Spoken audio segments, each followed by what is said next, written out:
Hi everybody and welcome back to Lost Genre Reddit Stories. Quick info before we begin, today's video has 2 stories and both of them have updates. This post is from the subreddit True of My Chest and it's by user AccountantExisting49. I, 26 male, have always been the a-hole of the family. Now that I got money, I suddenly have their attention. Throwaway because my siblings know my Reddit account. Also, English is not my native language, so sorry if there are any mistakes in my post. Let's begin. Do you remember the stereotype that the oldest kids are usually the victims of all the trauma that bad parents put them through? It kind of applies to me, considering I always was the one to blame for everything. They were nice for the first 6 years of my life before my twin siblings were born. Then, I was the one they blamed for everything. I was the one that had to learn everything for myself. It's like pushing someone into cold water so that they are forced to learn to swim if they don't want to die. My parents did the same, except that they didn't stop at swimming. I never got any help with homework. They wouldn't wash my clothes. They just put me in front of the washing machine and told me to figure it out while they took care of my 2 younger twin siblings. I got a sister and a brother. If you think that that's effed up, that they hadn't even taught me how to do it, well, they also never cooked food for me. They just said I should cook for myself. At 8 years old, I stood in front of the stove and cried. I didn't know what to do, and after half an hour of me just standing there and crying, they finally gave me something. This continued for my entire childhood. However, with my siblings, it was totally different. They spoiled them to death, did everything that I wished they did for me, and even cleaned their rooms for them because they didn't want them to try too hard. Unlike me, they also got pocket money. That was something I could just dream of. I resented my siblings for getting all this while I got nothing, even though it wasn't their fault. If my siblings did something wrong, they would tell me that I should have taught them better, like it's my responsibility to raise their children. I found a job at 17 and moved out. I couldn't bear it any longer. While life was hard, I finally was able to find a well-paid job, and from that, I started my own business with my best friend. It's a small IT company with only 6 employees besides us, but we make a really good amount of money each month. We even have our own small office. I cut off all contact with my parents a long time ago after they said that I'd probably crawl back to them after 2 months because I'd be poor. Not only have I proved them wrong, but right now, I make more money each month than both of my parents combined in half a year. Of course, they found out about my business, and I already expected what they said to me before I even heard them say it. In a condescending way, they demanded that I give them 40% of my monthly income. They say I owe it to them for raising me. I owe those pieces of garbage nothing, and I told them that. They call and text me every day, demanding more and more money. I cannot stand the audacity of these people. But the best part comes now. You see, a few weeks ago, my parents asked me via text message to give my siblings a job at my company because they were terrible at every job they had attended so far. I would let them do an internship for a week, but I know that they couldn't even clean properly. My parents never taught them to clean and spoiled them so much that they couldn't even handle a regular broom. Needless to say, I declined, and my parents threw crap at me again. I tried to block their numbers once, but they just changed them and tried contacting me again. I will never plan to reconcile. They treated me badly my entire childhood, which unfortunately does not exclude physical violence from time to time. They do not deserve my time or my money. I am more independent now than I ever was before, and I feel great about myself. I am proud of what I've achieved, and I know I am way better than them. Well, OP, first of all, congratulations on all that you have achieved. I think all of that is admirable considering the hell that your parents put you through. You had the mindset and the perseverance to get through it all, and you made something of yourself. So yeah, I absolutely agree that you should be proud of who you are. You are way better than them. And about your parents, oh man, you know what? I don't use the word hate often because I feel like it's a really strong emotion, but I hate parents like your parents. All the things that you mentioned that they did to you, man, that broke my heart. I've got kids. I've got a 6-year-old daughter, and I couldn't imagine just making her stand in front of the washing machine and telling her to figure it out. Or in 2 years, standing her in front of the stove and also telling her to figure it out. And the parentification, like you say, raising your siblings is their job, not yours, and they did a really crappy job at that. OP, you sound like you've got a really good head on your shoulders in the sense that you don't blame your siblings for what your parents did. Of course, your resentment is understandable, but you never pinned any of the things that your parents did on your siblings. Good for you. And what do you guys think about this whole situation? Let me know in the comment section, and now let's move on to the community comments to see what they had to say. Expensive Rub 4332 says, "Very proud of you. I'm a 34-year-old woman with teen sons and 2 young girls, and I treat all of my kids equally. This wasn't so with my mom. I have 2 younger sisters, twins, who were born when I was 5. Until they were born, I was the center of attention. After they were born, I didn't exist to her. In fact, she put me in foster care at 15 and kept them and rubbed in my face that they got to do everything as a family that I didn't. And then I came into a lot of money from a car accident, and she suddenly wanted a relationship with me. And because I so desperately wanted a relationship with her and them, I fell for it. At 18, I had a ton of money, and when it ran out, suddenly I didn't exist again. I went no contact. I struggle, but I have a bachelor's degree in psychology, and going no contact with them has been the best decision of my life. Good job on starting your own business, and don't let them bring you down." And OP responds, "You got this, and unlike my mom, you sound like an amazing mother." Realistic Noise 2 says, "I know that it may sound weird, but if you don't mind me asking, when your parents did find out about the money, did they pretend to be all sweet and caring, or did they just give a flat out, 'You need to give us money right now' type of attitude? It sounds to me that you were probably just the how-to-do-things baby when you were born, and then when the twins were born, they figured, okay, just ignore him and he'll go away. But was there ever a time teachers got involved, or other parents, or did they just try to ignore everything and keep you basically hunkered down so nobody would get suspicious, because it sounds like if somebody would have found out, you would have been gone from there?"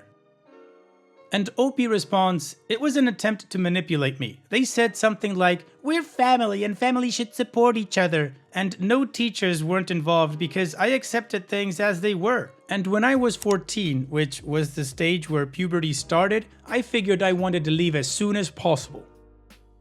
Prestigious Kiwi 789 says, "Wow, as a parent myself, I can't imagine the thoughts that run as a parent to just toss one of their children aside and actually spoil the others. I could never do that to my child. So yeah, horrible, horrible parents. Anyway, if they keep on calling and demanding money, isn't that a form of harassment? If so, I think you should file for a restraining order or something so they would stop bothering you. Only then you can cut them off completely. You are right, you don't owe them crap. They decided to have you and that's their responsibility, and they weren't able to fulfill that, to say the least. Kudos for standing your ground, keep doing that." Additional information from OP's comments. "I won't help them with anything, and I've also thought about getting a no contact order against them. But I know them well enough to know that that is probably not gonna stop them. However, they can spam and text all they want. They won't get anything from me.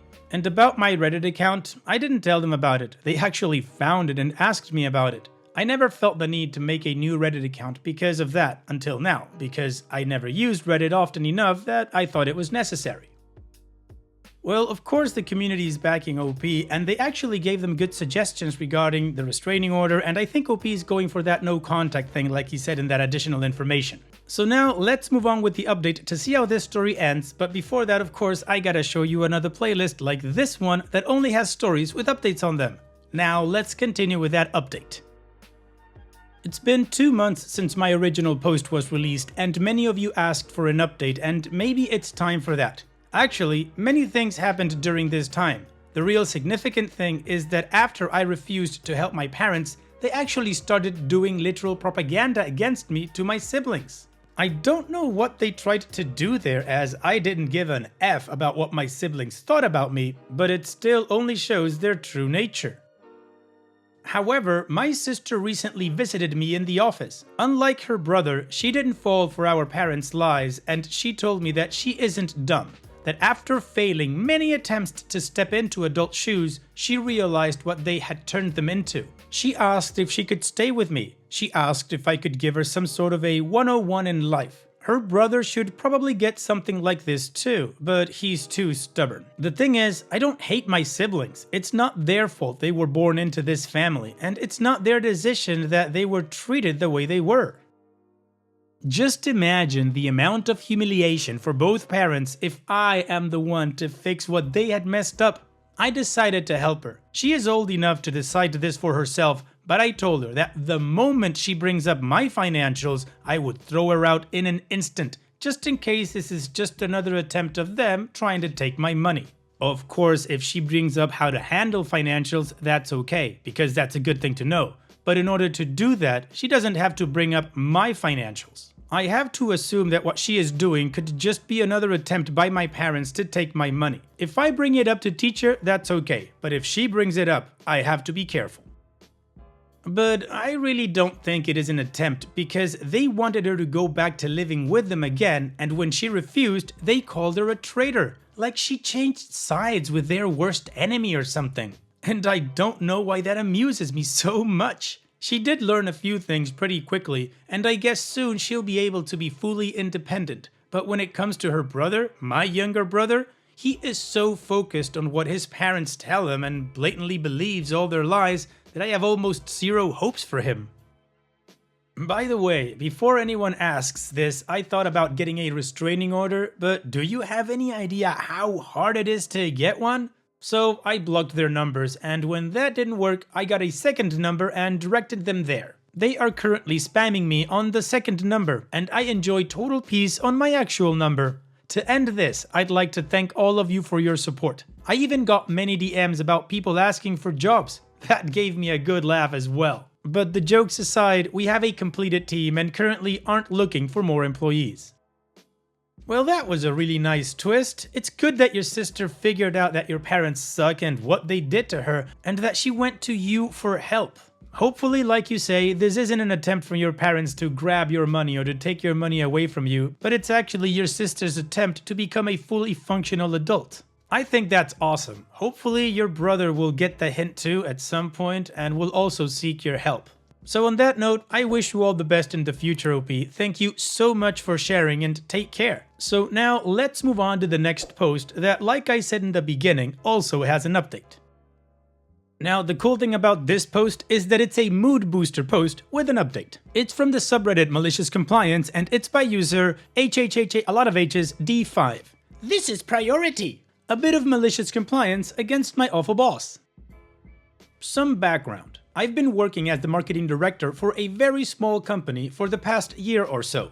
This job started out nice enough, but it quickly went downhill when we had about 10 of our 35 full-time staff members quit over the span of a few months. They all left for various reasons relating to the awful bosses, who I'll call Stacy, poor management tactics, and her team's attitude.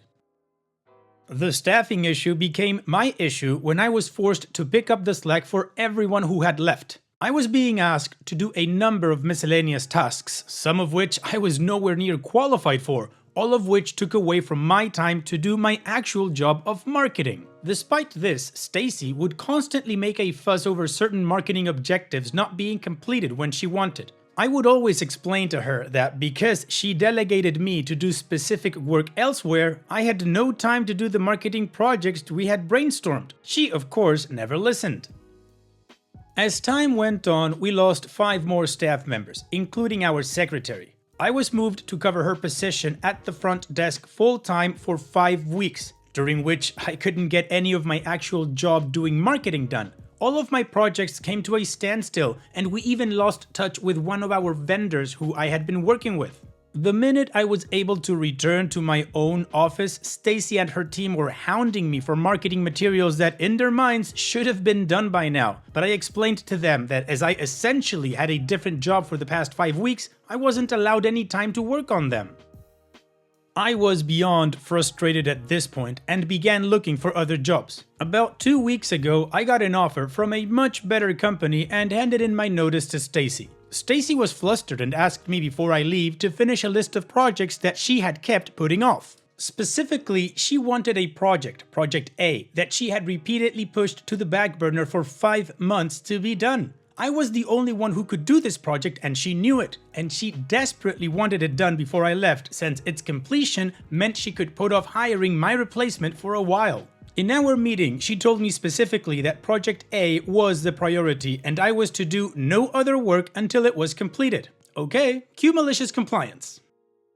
One of the other reasons why it would sometimes take so long to get certain marketing projects done is that they required Stacy and her team's input and approval. This was mostly for design-related projects. I would make an initial design, get their input on what looked good, change the design, and then wait for them to approve it before sending it off to a printing or manufacturing company. All of this happened over email, and no matter how many reminders I would send, Stacy would always drag her feet in responding. It would sometimes take an entire week to do what should have taken maybe 3 hours. I mentioned this problem to Stacy before, and she again never listened.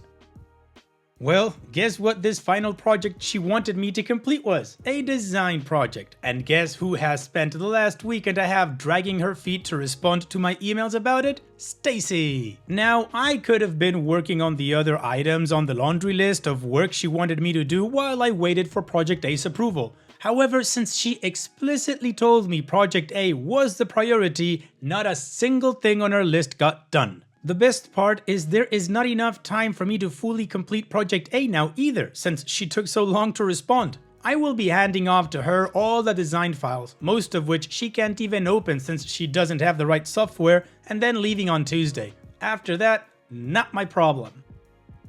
Well, OP, you just follow the instructions given, so it's all on Stacy. But anyways, as you know, this story doesn't end here because we have an update. So let's finish this video with that. I'm writing this on my lunch break where I thought for sure I wouldn't have anything to report to you guys until the end of the day, but this morning was interesting to say the least. First of all, I'll reveal a bit more information about where I work because the context is needed to fully explain. I do the marketing and communications for a small school. Stacy, my boss, is the principal. The work I mentioned in my previous post where I was asked to do things I was nowhere near qualified for was to teach.